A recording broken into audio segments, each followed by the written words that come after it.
Bonjour à tous et à toutes. Aujourd'hui je vous présente ce magnifique châle. Donc c'est un châle avec un point fleur en relief juste magnifique. Je sais pas ce que vous en pensez. Vous pouvez me voir le portant. Donc moi, pour vous faire une idée, je fais 1m61 et comme vous pouvez voir, il est vraiment très enveloppant.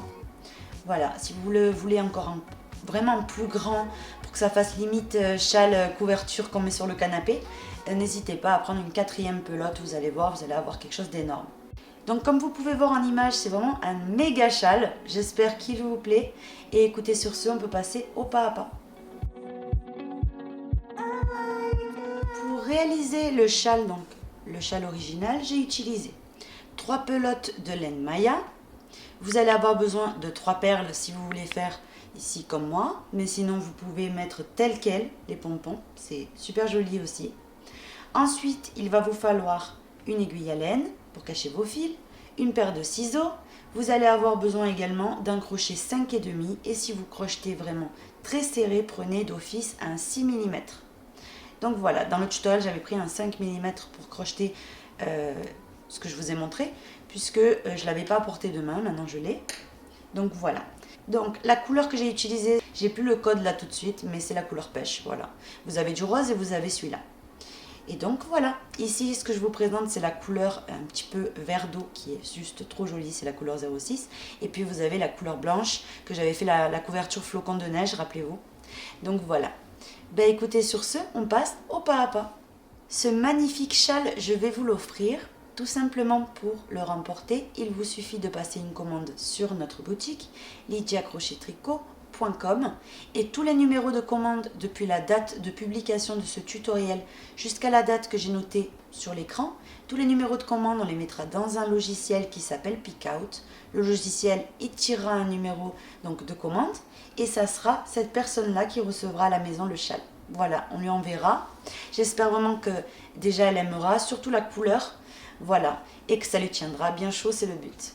Ben écoutez, sur ce, on passe au pas à pas. Bonne chance à tous et à toutes. Ici, on va venir faire un nœud coulant. Ce nœud coulant, on va venir donc le fixer avec 1, 2 et 3 mailles en l'air. Et à l'intérieur du nœud coulant, on va venir faire une deuxième bride. Maintenant, on fait une maille en l'air.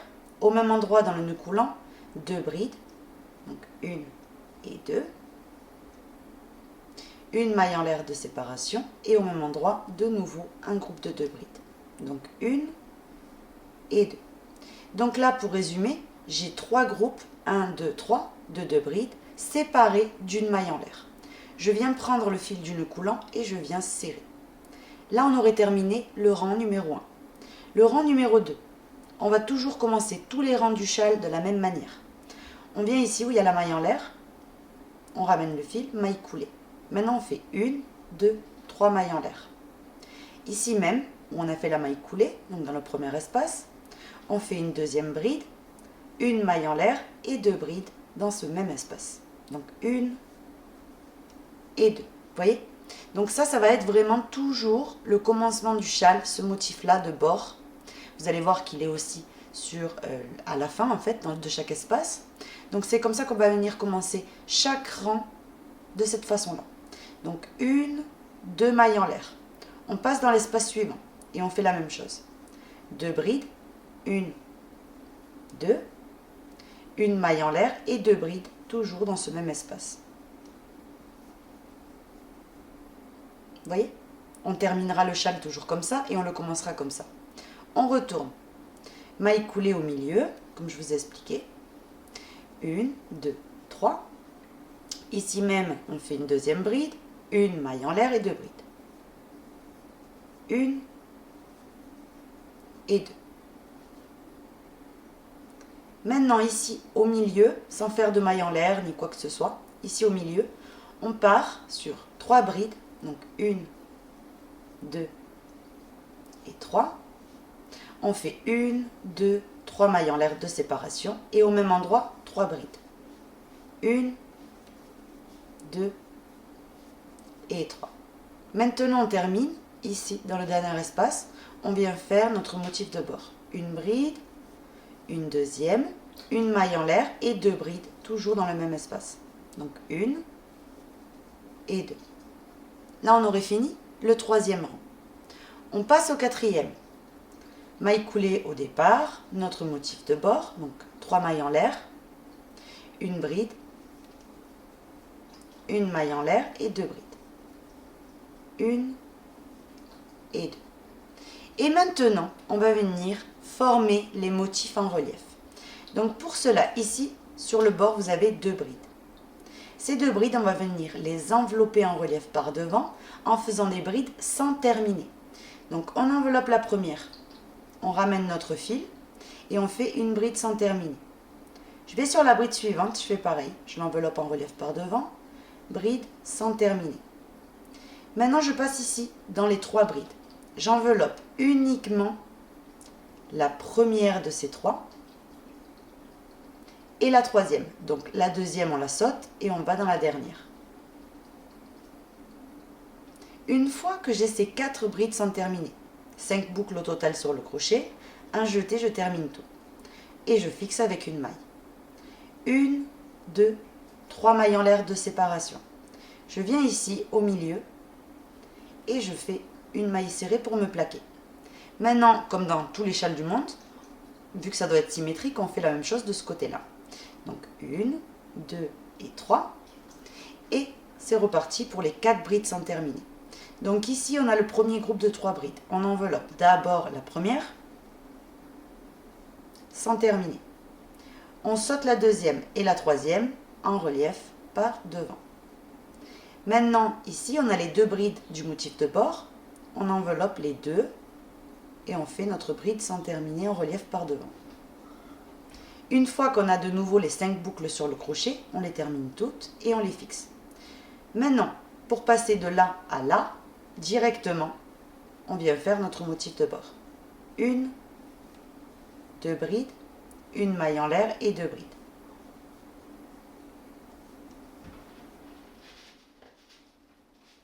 On passe au rang suivant.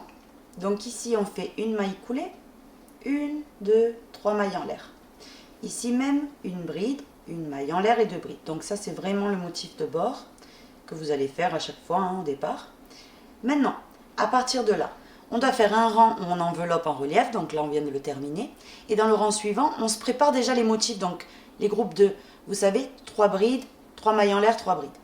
Donc pour cela, un jeté. Et le premier motif qu'on va venir faire pour préparer le rang suivant, c'est ici. Dans la jointure en fait, de toutes les brides. Donc dans la maille de fixation qu'on avait fait. Donc elle est juste là. Vous avez le motif de bord et ensuite vous avez le petit trou. Bien ici vous piquez et c'est là que vous allez faire 3 brides. Donc 1, 2 et 3. 3 mailles en l'air. 1, 2, 3.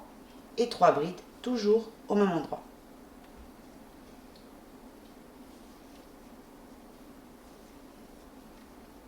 Maintenant, vous avez une maille serrée à chaque fois. Donc ici, sur la maille serrée, vous refaites une maille serrée pour vous plaquer.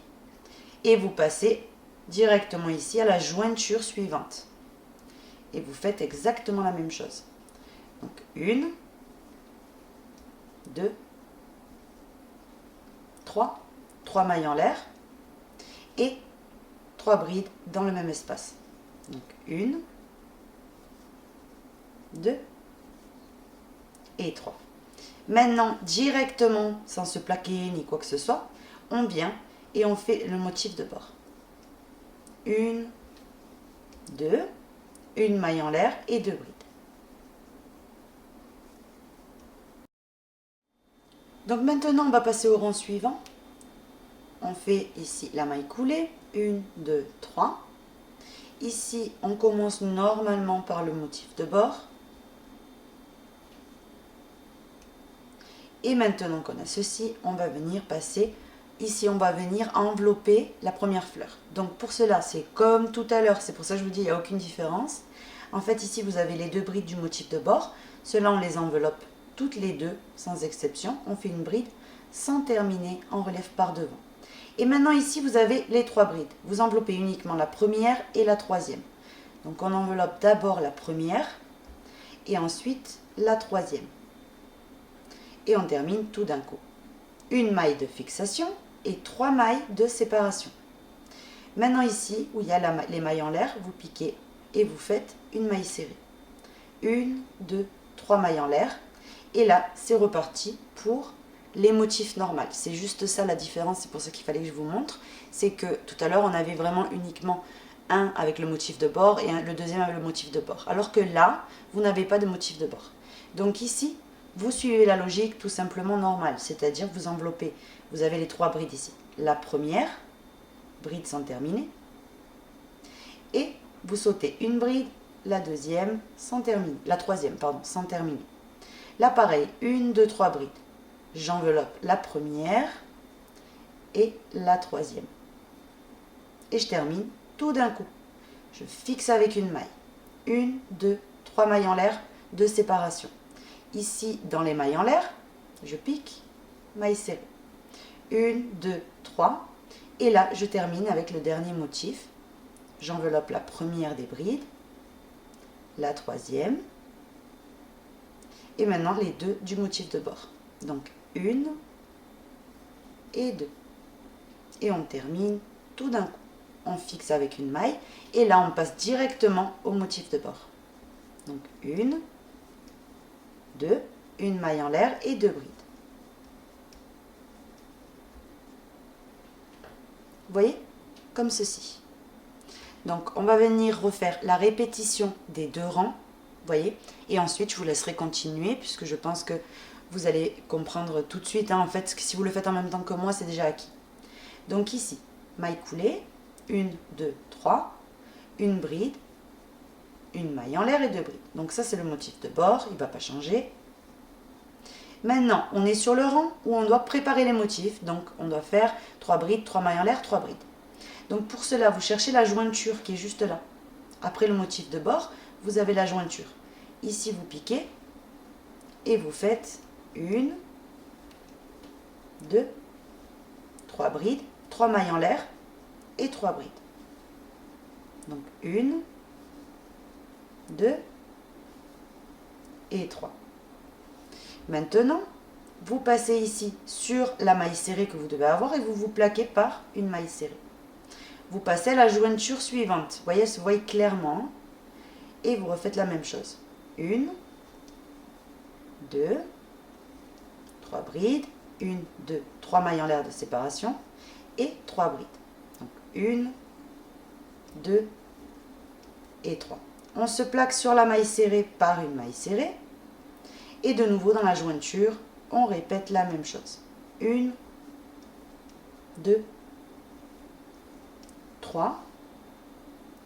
1, 2, 3 mailles en l'air et 3 brides au même endroit. 1,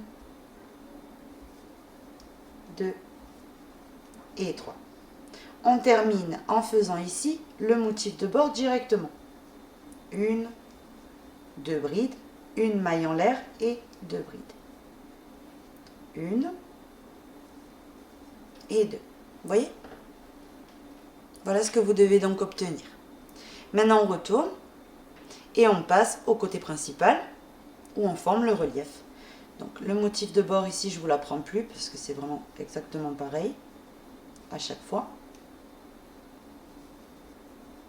Maintenant, ici, je dois venir envelopper. Donc, je commence. Vous savez bien que les 2 brides du motif de bord s'enveloppent. 1, 2 sans terminer. Maintenant ici j'ai le premier groupe de 3 brides, j'enveloppe la première sans terminer et la troisième sans terminer. On termine tout ensemble et on les fixe. 1, 2, 3 mailles en l'air. Et maintenant ici je vais, là où il y a les mailles en l'air, je me plaque par une maille serrée. 1, 2, 3 mailles en l'air. Ici j'ai des motifs normaux, vous voyez, donc là de plus en plus, il va en avoir des normales. C'est uniquement le premier et le dernier qu'on enveloppe les 2 brides. Vous voyez? Sinon, le reste, c'est toujours penser la première et la troisième de tous les motifs. Vous voyez? Donc, la première, la troisième du motif qui suit. Et dans le suivant, pareil. La première et la troisième. Une fois que j'ai les 5 boucles, je les termine toutes et je les fixe avec une maille. Maintenant, je fais 1, 2, 3 mailles en l'air. Je me plaque où il y a les mailles en l'air par ma maille serrée. 1, 2, 3. De nouveau ici, j'ai 2 motifs. Je fais pareil. Première, troisième passe au suivant, première et troisième. Je termine tout et je fixe. 1, 2, 3. Je me plaque où il y a les mailles en l'air par ma maille serrée. 1, 2, 3. Et ici, j'atterris au dernier. Donc, j'enveloppe la première des brides, la troisième, parce que ça, c'est un groupe de 3, vous voyez, et les deux de bord. Donc, 1 et 2. Je ferme tout, je fixe avec une maille, et là, je termine directement à la fin avec le motif de bord. 1, 2, une maille en l'air, et 1 et 2. Vous voyez? Et là, on aurait vraiment terminé la répétition du châle. C'est vraiment quelque chose de hyper facile à faire. Vous allez voir, vous avez juste qu'à répéter les 2 derniers rangs que je vous ai montrés. Là, par exemple, on retourne et vous allez faire en fait le rang de préparation ici dans les jointures. Donc, motif de bord, motif ici, ici, ici, ici et motif de bord. Vous voyez? Ensuite, vous retournerez et vous répéterez celui qu'on vient de faire maintenant. Vous voyez, donc les 2 derniers en permanence. Ensuite, après la répétition, donc on va imaginer que vous avez le châle qui fait la taille que vous souhaitez. Tout simplement, on va passer aux pompons à franges. Donc pour faire les pompons à franges, c'est très facile. Vous allez voir. D'abord, une petite astuce que je vous donne, c'est de commencer, avant de faire votre châle, commencez par faire vos pompons à franges.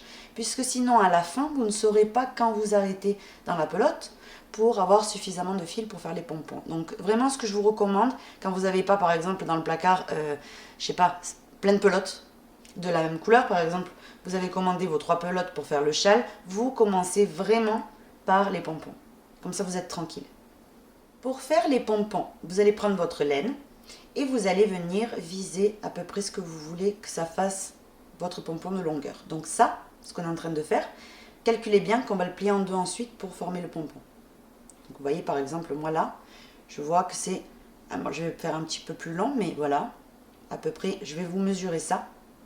C'est ce que moi personnellement j'ai fait pour faire mes pompons. Vous voyez à peu près 29-30 cm.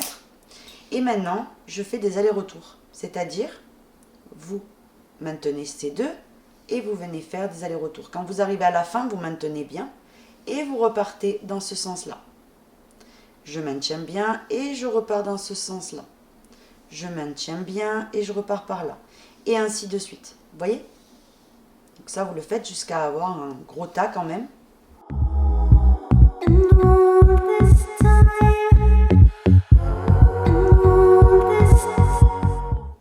Quand vous estimez que c'est bon, vous allez venir déjà couper le fil pour plus qu'il vous embête.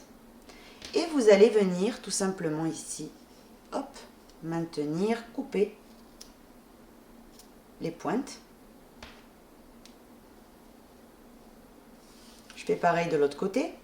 Je maintiens bien, hop, et je coupe tout ce qui a été plié en fait pour faire les allers-retours, parce que sinon c'est juste pas possible de former le pompon. Je vérifie que tout a été coupé. Et maintenant, ce tas, je le mets de côté. Vous allez venir vous couper 2 autres franges, de la même longueur. Donc, vous avez juste qu'à faire ça. Une, c'est approximatif, et la deuxième. Maintenant, j'en prends une de ces 2. Je viens la coucher comme ça sur le plan de travail où vous êtes en train de faire les pompons. Et vous venez prendre votre tas et vous le placez par-dessus. Vous venez avec ce fil-là, viser la moitié et vous allez faire un nœud.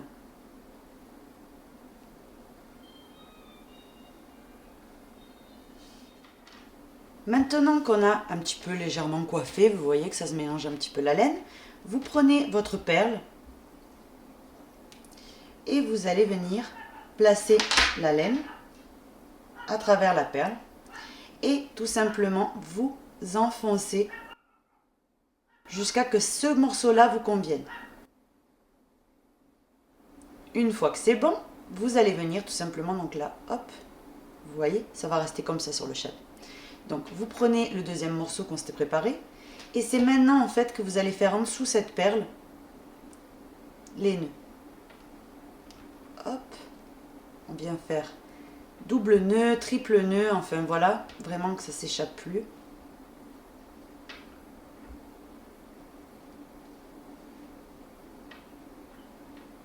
comme ceci. Une fois que c'est bon, vous voyez la perle elle est bloquée, il faudrait vraiment tirer vraiment très fort pour qu'elle sorte.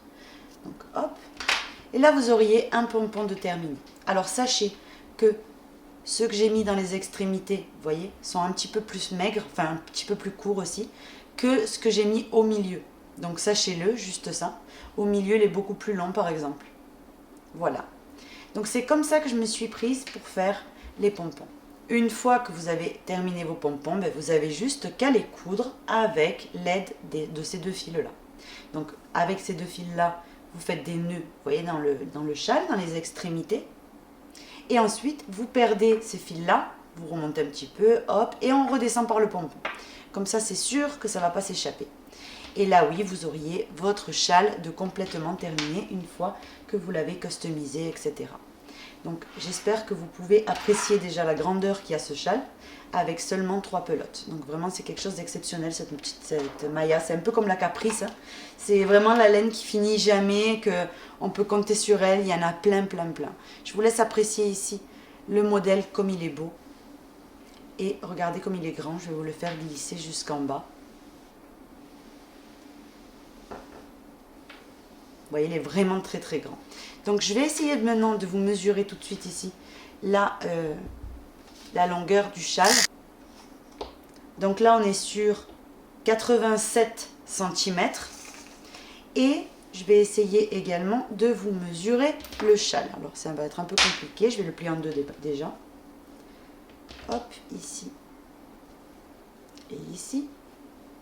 Je viens mettre pointe avec pointe. Et je viens plier ça en deux avant de mesurer et de doubler parce que sinon je ne vais pas m'en sortir. Donc ici d'une pointe à l'autre, donc vous ne voyez pas grand chose, vous allez devoir me faire confiance. On est sur 90-91 cm. Donc ça vous le doublez en deux. Donc ça ferait 1m80, 1m82, vous voyez, presque 2 mètres. Donc voici les mesures de ce magnifique châle. J'espère en tout cas que mon pas à pas vous aura plu avec ce froid là qu'il y a. En ce moment, je me rappelle quand j'habitais dans les Alpes à l'époque, il neigeait encore en mars, donc vous avez une bonne marge pour le faire et pour pouvoir le porter. Voilà, en sachant qu'ensuite, avril, mai, etc., le soir il fait toujours frisquer et le matin il fait toujours frisquer. Donc c'est vraiment le truc à avoir. Vous voyez, il a quand même une sacrée épaisseur, enfin, il est quand même un petit peu molletonné, vous voyez, donc il couvre vraiment très bien le froid. Et derrière, ce qui est magnifique dans ce châle, c'est que ça fait un petit peu comme le point Bavarian que j'avais sur ma chaîne. Vraiment magnifique. Voilà, vous pouvez même le porter du côté que vous souhaitez.